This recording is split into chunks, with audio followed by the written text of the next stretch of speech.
অক্টোপাসের এমন বৈশিষ্ট্য নকল করেই ইতালির গবেষণা প্রতিষ্ঠান ইনস্টিটিউটো ইটালিয়ানো ডি টেকনোলজিয়া তৈরি করেছে রোবোটিক বাহু। রোবটটির সবচেয়ে মজার অংশ হলো এর কৃত্রিম সাকশন কাপ। দেখতে অনেকটা অক্টোপাসের সুরের চোষকের মতো।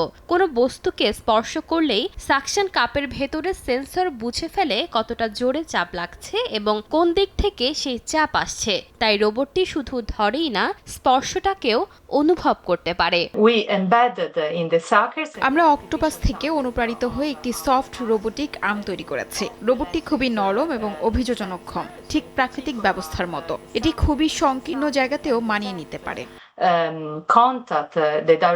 এই স্পর্শ করার ক্ষমতাই রোবটটিকে অন্য সবার থেকে আলাদা করেছে। পানির নিচে কোনো বস্তু খুঁজে বের করা, সরু জায়গা থেকে কিছু তুলে আনা কিংবা নাজুক জিনিস না ভেঙে ধরার মতো কাজ সহজেই করতে পারে এটি।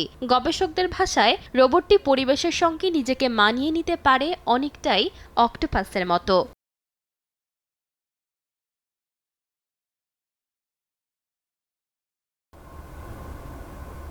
আরও বড় সুবিধা হলো প্রয়োজন অনুযায়ী এর সাকশন কাপ বাড়ানো বা কমানো যায়। ফলে এক এক ধরনের কাজের জন্য এক একভাবে সাজানো সম্ভব। বাতাসে যেমন কাজ করে তেমনি পানির নিচেও সমান দক্ষ এই রোবট।